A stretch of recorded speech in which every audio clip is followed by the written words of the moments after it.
What pairs well with coffee and is often enjoyed by local police? Porch Parish, the podcast, and donuts. We're with Zachary Police Chief David McDavid today, and pardon the pun, but we'll be discussing how he's taking a bite out of crime and having a bit of fun. You may even call it a slam dunk. Sorry, sources informed us of a tradition Chief McDavid has that we thought was too sweet not to share. Speaking of sharing, we'd like to ask you to share this podcast with one person by tapping the share link and texting it right to them. Back to the show. All right, we are here with Chief McDavid, Zachary's police chief. He has been in the force for many, many years, 34 to be exact. 34, 38 altogether, being part-time. All right, and how long have you been Zachary's police chief? Since November 2011. All right, and enjoying every day of it? Yes, it's been a dream job, living here and growing up here and knowing the people of Zachary, and just to be able to come here and protect and serve has been a great honor to me. Yeah, and this isn't just paying lip service. I can attest that you do protect and serve. I had kind of a little beat just covering city council, and you would always be there and paying attention, and you've been behind the scenes watching local government. You've been protecting behind the scenes, and we appreciate that. So start off with a big thank you. Now, what brought us to you today, we found out, and this is full disclosure, somebody came to us and told us, you know what, the police chief does something really pretty cool. He goes and grabs donuts at Krispy Kreme, and he brings them out to the local nursing home residents. And I just thought that was a fun thing to share. We're all about kind of spreading the good behind the scenes stuff in Zachary and getting that out to everybody, giving them access to see, who our local leaders are, and just kind of tell us what do you do on Tuesdays? Or I used to get a lot of calls on Tuesdays and that from Krispy Kreme. Mm-hmm. They had a lot of donuts where either the business didn't pick them up or a fundraiser didn't come pick them up. Different organizations, and I distribute them out to our local nursing homes here, to walk in there and watch the people who laid the foundation for us, mm-hmm. the elderly, light up when you brought some donuts in there, and it was awesome to see that. Yeah, awesome. Talking a little bit about foundations, I was raised to just fear police. I was terrified. I grew up in Metairie, so it was a little bit different, much bigger town. Coming here and seeing you just interact with the kids and be at local events and even just have a smile on your face has been a big kind of cultural shift for me. So what have you done with the force to kind of create that culture of accessibility? Well, this was started long ago in 1970s. I grew up playing ball here, and there was a police officer here who worked, and he always would show up at our ball games, mm-hmm. and would take the time out to talk to us. When I was warming up the pitch, he'd come over and talk to me.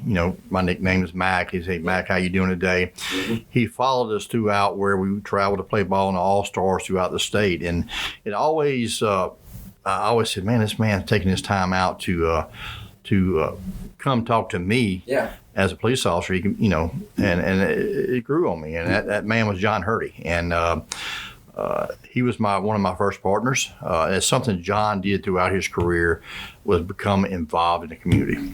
Yeah. Whether it be at sporting events, parades, or just going to the schools and being involved. And when he became our partner, we did that together. Yeah. He was one of my first partners when I started in 1988 full-time, along with Lewis Banks. Mm-hmm. And it's something we understood, and we wanted to continue to do it. And when I became chief here, I told the men and women what we're going to do here, our missions and that. And we're involved in our schools. We have SROs in our schools. Mm-hmm. Some of our officers coach some of the school teams, basketball, volleyball, help with the football program. So, and we travel with them, whether they go to football games or to New Orleans or to go plant trees or flowers down in Grand Isle or whatever, go to the Singer Theater to watch a show.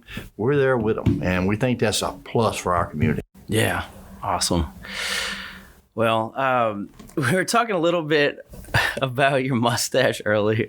I don't mean to segue this sharply, but it is part of that public-facing image. You've got the coolest mustache in town. I think if we had a competition, you'd probably win.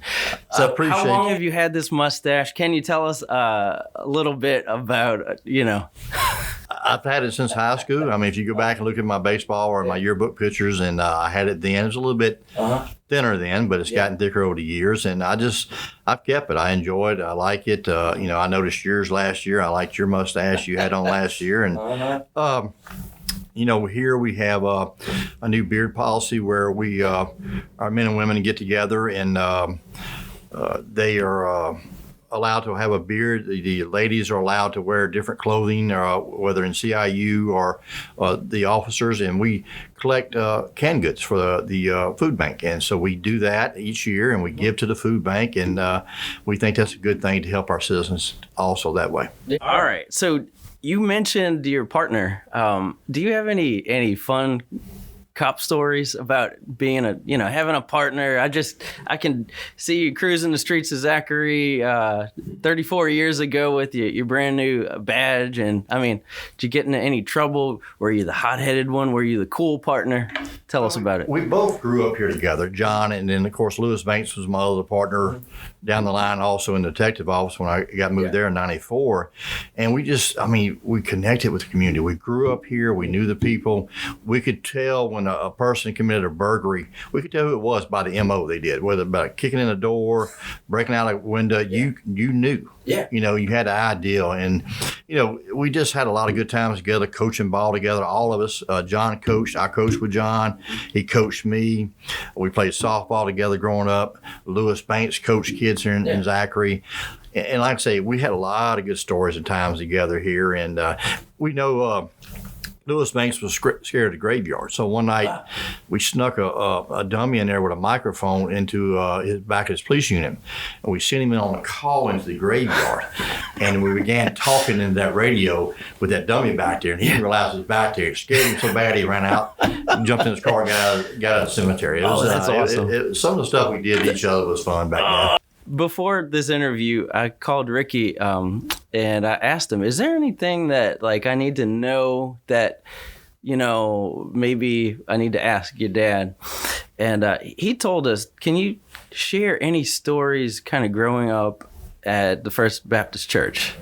Yes. In that culture. We grew up, I'll never forget, the lady's still there. It's Miss Debbie Michaud. And I'll never forget, bunch of us we were about 14, 15 years old, and we were all athletes playing ball and stuff, and they decided to take us to watch the Baltimore Orioles and New York Yankees play in their Superdome. Okay. Yeah. And we got a ride down. Of course, that was Miss Debbie's first time around us, and we kind of broke her in that night with spitballs and different things, shenanigans we did to her and stuff like that. And, we had a lot of fun growing up at First Baptist. I've been there over almost 50 years. We moved here in 1969, and of course, my daddy was a deacon in church up in Ruston, Louisiana, where I was born at, and we moved here in '69. So we've been at First Baptist all our lives, and we had a lot of good stories. A lot of times we had lock-ins and stuff where we had different churches come in. And I'll never forget, Trevin Barnes was Dr. Rain Barnes' son. He was our former pastor, been there for 30 or 40 years before he retired. I'll never forget, we had a lock-in that night, and they brought in some cinnamon rolls for everybody to eat. Of course, we stayed up all night long and ate all them cinnamon rolls. So the kids didn't have nothing to eat later on that morning when they got up. We had ate them all night long. And it was one of the funny things we used to do. Also, we'd go to different areas in the state where they had different Bible conferences and stuff. And we always, they'd separate the men and the boys, and you had counselors there, and we'd always find frogs and put in the counselors' sleeping bags and stuff, cause a disruption at night. It was some of the fun stuff we did while we were there learning about God and that. Yeah. Excellent. Hey, what would you do if you could have the same amount of knowledge that you do now, but you couldn't be a cop?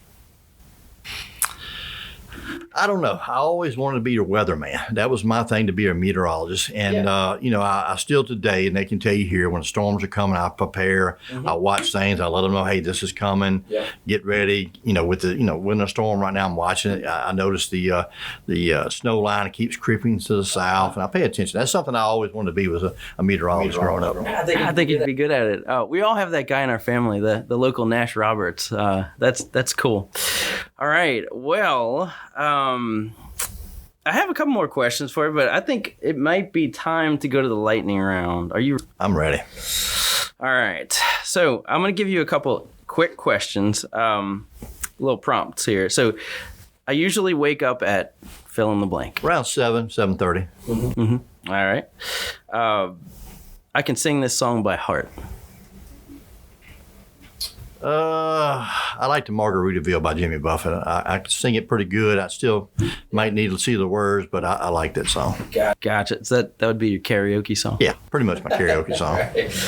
The last movie I watched, and if you want to, the last cop movie that I watched. Well, the last movie I watched, and I took my grandsons this last weekend to see American Hero with Kurt Warner. Yeah. And it's an inspiration movie that I wanted them to see. And basically, like I told them afterwards, I asked the question, what is the moral to this story? And it was never give up. And that's what Kurt Warner did. He never gave up his dream of becoming a quarterback in the NFL. And he made it and won a Super Bowl. And it was great to see my grandkids be able to see that movie. Cool. Oh, I have fond memories of trying to get the Kurt Warner football card in 6th or 7th grade. Man, he was cool. All right. I get my news from...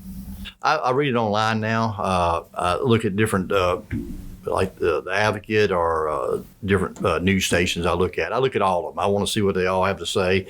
And I make my determination what I want to believe. And I do my research to make sure, everybody's telling the truth. And, I want to hear the news. I don't want to hear people's agenda or that. I want to hear the news. I mean, that's what I want to listen to. And I get different things. I have apps on my phone where if we have a school shooting or anywhere in the nation, I see it. I know where it's at. Mm-hmm. And I get, information from the Louisiana Fusion Center, which is the Louisiana State Police, to see what's going on. But I look at all news, agencies and stuff to see what's going on. Yeah. Sounds like you listen to a lot of the feeder sources that provide the news agencies their news. Yes. And you have access to a lot of that. That's really important. Yes, it is. Sometimes I find myself flipping between Fox News, CNN to try to figure out what's the truth, but it's all still kind of fluffy. It is. Everybody has agendas, and it's all about money. Do you have a pet? Yes, I have a 3-pound Yorkie named... A Yorkie, perfect. Named Dolly. Okay, they kind of look like they have the mustache. This is a good police dog. Very cool. Yes, it is. How long have you had her? About 5 years ago, my wife's aunt died, and she had the dog. And my wife's a big dog fan. We had 3 dogs before that lived, and a cat. They lived probably up to 15 to 19 years old. And so we found the dog where we passed a while ago, right there in Brownsfield. She found her on the side of the road. We picked her up, brought her home. She turned out to be a 75-pound dog. We had a Chihuahua named Tootsie and a Pomeranian named Lizzie. Yeah. And then we had a cat Lizzie, huh? named That's Pippi. A good name. Yeah. And she, she was the inside-outside cat, but most of them lived to be 15 to 19 years old. Yeah, those small dogs. And Dolly's 10 years old right now. Oof. Okay. All right. Well, I have an African sulcata tortoise that is slated to be like 121 years. So one day, I need to keep up my health. Oh, definitely. Yeah. All right. I like my coffee with what? I don't drink coffee. Never really liked the smell or the taste of it. Yeah. I'd rather drink a Coke in the morning before I drink a coffee. Gotcha. All right. I'm an absolute addict for coffee. You just gotta watch out. But that may be how you keep such a cool head. So I appreciate that. All right. So next we got 2 truths and a lie. So we were talking a little bit about this earlier. We don't know if we got that in the B-roll, but your mother's name is Myrtle, and she's locally famous because she has just been so incredible to so many kids, right? Yes. Works at Tiny Steps. Yes. And for 50 years. Over 50 years. But not all at Tiny Steps, right? Been with Brett. Okay. They used to be right here on Church Street. Of course, it flooded. Yeah. But she's been there since 1972. Yeah. Incredible. Yes. Well, my kids enjoyed their time with her. So I think there were more than one Myrtle that worked there. It was like 2 or 3 Myrtles. There's 2 Myrtles. 2 Myrtles. Yes. Okay. So that's appropriate because the next game is called 2 Truths and a Lie. So I'm going to give you 2 items here. 2 of them are going to be true. 1's a lie. All right.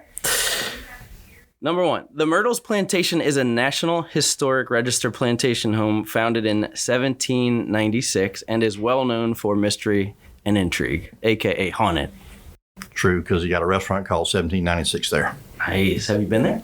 Yes. It's very good, huh? Yes, I like walking the grounds and seeing all the areas there. It's incredible. Look, if anybody hasn't gone out to 1796, it's worth the field trip. Yeah. Number 2, the crepe myrtle is an evergreen tree that grows well in Louisiana in full sun. And number 3, Myrtle Hill Avenue is a street that continues from 37th Street in Zachary. True. True. Yes. All right, the third one's true. What about the second one? Say it again. I'm sorry. The crepe myrtle is an evergreen tree that grows well in Louisiana in full sun. I have some crepe myrtles on my property. I don't know if they're evergreen, but they do bloom flowers and that. But you're not supposed to trim them until, because you'll destroy them if you do. Yeah. All right. We'll give you a hint. You had a good eye for the evergreen part. That is the falsity. It's deciduous, but who cares about trees, right? When you got a whole city to protect. That's it. All right. Next, I want you to write a rave. Everybody knows about rants and raves. I don't know if everybody knows about Zachary Police on Facebook. So first, I want you to write a rave and then talk a little bit about your initiative on Facebook. Well, we have 4 people that's involved in our Facebook page. Okay. Myself is one, Sergeant Ty Stevens the other, Sergeant Justin Ellis is the third, and the 4th will remain anonymous. Nice. That person wants to remain anonymous, and we do that for intriguing reasons. We do a lot. We put a lot of stuff on Facebook, but a lot of our initiatives here we have done is, Light Up Zachary, where myself, along with the officers, go out. We check our light poles. We think it is important to keep Zachary lit. That keeps crime away. We also have done it for over 25 years, mentoring students from Zachary High, either for their job shadowing program or the Rube Goldberg program they do at Zachary High School, I think through physics. Okay. We do that. Our community police, we think that's a very important initiative here. And we'll be coming to a neighborhood near you starting in March. We'll try to hit a lot of the neighborhoods, including the council districts. We want people to meet and greet us, know who we are, but also we want an education on some of the stuff going on around town, but also tell us their concerns. So we think it's a win-win situation for us there. Before we move on to your rave, do you ever see Zachary having underground power lines? Would that? I think sometimes some of it is already starting here. Yeah, it can go both ways. I talked to during the hurricanes this year to some of my energy friends and that, and it goes both ways. You go underground. The problem with that is you got to dig and dig to find out where the problem's at. If it's above ground, you can see where the problem's at and get it fixed. Might take a little bit long. But underground, you got to dig, try to find where the, either it's been rusted out, water's got into it, or whatever it may be to cause it. It's kind of down the line. I think you will, but I still think you see the power lines, you can fix it quick. That's interesting. So it's not so cut and dry. No. Yeah. All right. Rave. What would you rave about in Zachary? Typically, you rave about a business. You got so much in Zachary, the community, the schools. When we came together in 2000 to make this school system here, black and white residents went together and went to D.C. And said, hey, we want our community school district here, and we think we can make it a plus. If you go back 16 years running, we've been the #1 school district in the state. Yes, West Louisiana jumped above us this year. I think with the pandemic and virtuality that went on in the schools, I think it kind of knocked us down a little bit. But I think it always gives us a goal to reach back up to the top again. That's a nice perspective. I think big rave here is the community and what you got here. People love this community. They've been involved in this community. People are moving here, and the reason why they want to move here because of the school system, the low crime, and it's a great community. And you have great community events here that bring people out. Absolutely. Yeah. All right. Now it's your turn to get a question from the last interviewee. So we kind of have this segment where we want to know what you would like to know of the next. I don't know if I said that correctly. Basically, Thomas Scott has a question for you. Okay, I'm going to read it to you. You just take it away.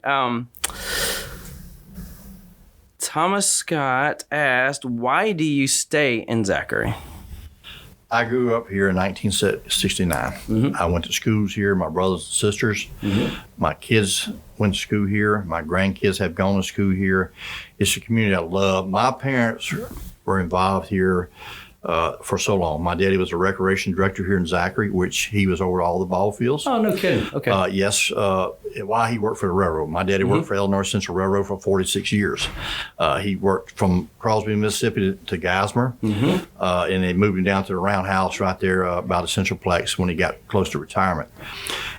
He was involved with the ball programs in here. I worked for him. I started with the city actually when I was 12 years old.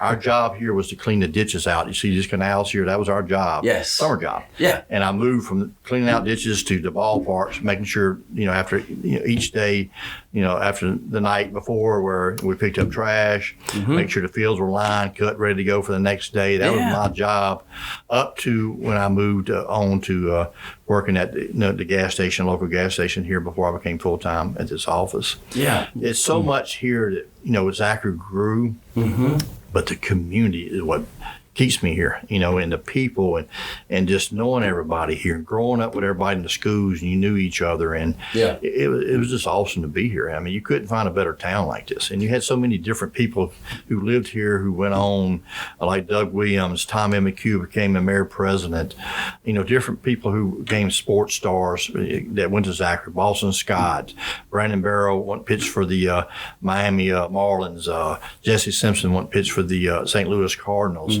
You had a lot of people here who've done a lot for this community, and I watched people like that, my mom and dad who were involved in the community for so long. I became involved, and now, my son Ricky's involved, my other kids involved. Ricky does a lot with Business North, and he gives back to his community. My kids during the hurricanes, when they were younger, would help unload a lot of the nursing homes at several churches here and that. I think if you give to your community and give back, I think it's awesome. And that's what a lot of people have done here. And you see that growing up as a child.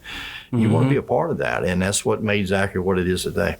Yeah, it's extremely attractive. And thank you for sharing some of those ways. A lot of people, I think they have this pent up kind of energy, and they take it out to rants and raves because they want to feel heard. That's something that Thomas Scott shared. And what would you tell those people that, they see that something's not going their way and they just up and leave, Well, sometimes not everything's going to go your way. That's called life. And you got to deal with it. You got to understand people are going to have a different view than you do. You got to respect it. These last 2 years have taught me a lot. People have a different view than I have. And I try to be respectful for it and understand it. But, we get on rants and raves sometimes and we really don't know the whole story. And we just type something out there and you can't take it back. No. You can edit it, but pretty much everybody saw it by the end. Yeah. And I wish people would come together and listen to other people's views, because people have a right. And you got to respect that. I might always agree with your political views or way this should be done. And that's the way God made it. Not would be a boring world, or universe if we didn't have different views. And I think people need to focus on listening, learn, and be respectful. I think that's very fun. And Zachary's a great community, and we tear into people so much if we don't agree with them, or we try to force our agenda onto them. And I don't agree with that. I think you need to listen and learn. I think you can learn a lot about a lot of people that you don't know. I mean, a lot of people didn't know, and 11 years ago I was a realtor, and I did that for a long time. I got my son through law schools and my kids through colleges, but no kidding. So I mean, different things you do and learn about people and that's what's intriguing. I like to know. I do a lot of research, and then I listened to your shows earlier that you did with Laura O'Brien and Thomas, and I did a little research to make sure if I was going to get asked about Daryl Zachary and stuff like that, I was preparing. I said, he's going to come at me and let me see what he's got, and I'm going to be ready for him. But that's just me. I do research, and like movies and people, I go research. I want to know about it. I want to know if it's true story and that, and stuff like that makes a difference to me, is learning people and get to know them. And that's just a side of me that you're going to see. If you ever not see me without a smile, it's either a sad day or something really bad happened. But people are going to see me with a smile on my face, whether it's going to be at a sporting event, at the grocery store, church, or wherever it may be. I think giving a smile, you never know what people are going through. And I saw a young lady here, she grew up behind me on the back street. I saw she was struggling. And like I told her, she was on Facebook, she was struggling. And I said, hey, good Lord's not going to give you more than you can handle.